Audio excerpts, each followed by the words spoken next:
ہر امام نے بڑا سیدہ کائنات کا احترام رکھا ہے. اس احترام کو باقی رکھنا بھی بڑا ضروری ہے. میں اس بات کو آخر تک لے کر جاؤں گا. کہاں یہ احترام کام آ جاتا ہے. اللہ اکبر. چھٹے سرکار حضرت امام جعفر صادق علیہ السلام کی خدمت میں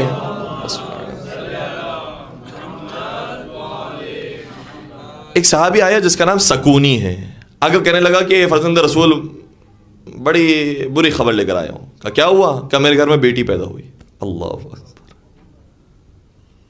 کہ اس میں بری خبر کی تو بات نہیں ہے، تو خوشخبری ہے، تجھے مبارک ہو. پھر امام نے سوال کیا بتا کہ تو نے اپنی بیٹی کا نام کیا رکھا؟ کہنے لگا میں نے اپنی بیٹی کا نام فاطمہ رکھا ہے. امام کی آنکھوں میں آنسو آ گئے اور امام فرماتے ہیں اگر تو نے اپنی بیٹی کا نام فاطمہ رکھ دیا ہے نا، کبھی اسے ہاتھ سے تکلیف نہ پہنچانا، کبھی اسے زبان سے تکلیف نہ دینا، کبھی اس کے اوپر سب و شتم نہ کرنا، کبھی لعنت نہ بھیجنا. میں کہوں گا اے امام صادق، آپ نے نام سیدہ کا وہ احترام رکھا ہے تو خود ذات سیدہ کا کیا احترام ہونا چاہیے.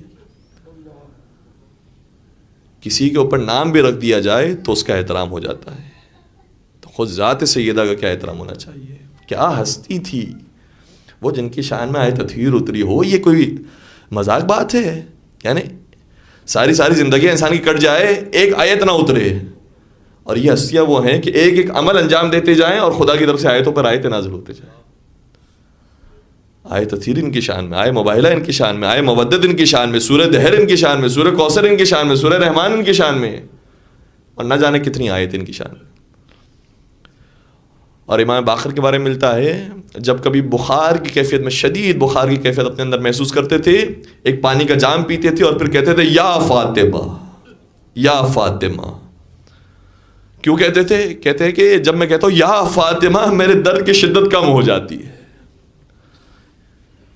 ہر امام نے بڑے احترام سے سیدہ کائنات کا نام لیا ہے، محبت سکھائی ہے، احترام سکھایا ہے ہمیں.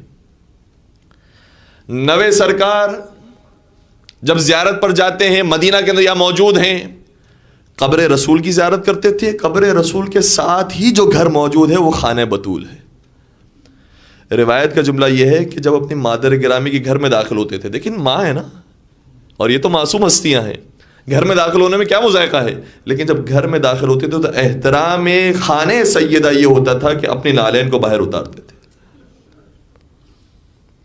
اور پھر سیدہ کائنات کے گھر میں داخل ہوتے تھے، 2 رکعت نماز پڑھتے تھے.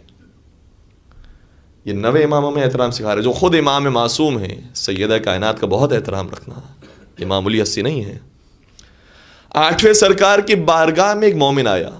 دیکھیں اب تو میں آپ کی خدمت میں ابھی کا واقعہ بیان کر رہا ہوں. مشہد گیا زیارت کرنے کے لیے، بڑا گنہگار تھا. خود کہتا ہے کہ بڑی معصیت کی تھی، مجھے تو یہ ڈر تھا کہ امام رضا مجھے اپنے بارگاہ سے دھتکار نہ دیں. جا رہا تھا زری کے قریب، اچانک کیا دیکھا کہ علامہ طباطبائی نظر آئے، تفسیر المیزان کے مؤلف.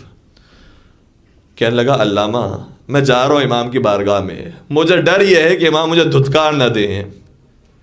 علامہ کوئی مجھے دعا بتائیں، کوئی حل بتائیں، میں کیا کروں، کس طرح سے کیا لے کر جاؤں امام رضا کی بارگاہ میں. کہ اگر تجھے یہ محسوس ہوتا ہے کہ امام رضا تجھے دھتکار دیں گے تو تجھے ایک دعا بتاتا ہوں، تو ان کی ماں فاطمہ زہرا کا نام ان کے پاس جا کر لے. مجھے یقین ہے جیسے ہی اپنی مادر گرامی کے نام سنیں گے تجھے دھتکار نہیں سکیں گے.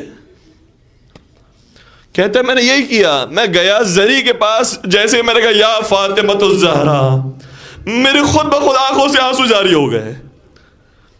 مجھے یقین ہو گیا امام رضا نے مجھے قبول کر لیا. یہ بی بی کا احترام ائمہ علیہم السلام نے سکھایا. روایت کے جملے یہ ہے قیامت کے میدان ہوگا، آواز دی جائے گی. کئی ساری روایتیں قیامت کے اعتبار سے، لیکن ایک روایت کا جملہ یہ ہے منادی آواز دے گا ایھا المحبون لفاطمہ، کہاں ہے وہ لوگ جو فاطمہ زہرا سے محبت کرتے تھے. آ جائیں چادر سیدہ کو پکڑ لے. روایت کا جملہ ہے چادر سیدہ کو پکڑ لے، اور جو چادر سیدہ کو تھام لے بس خدا کی امان میں آ گیا، جہنم سے محفوظ ہو گیا.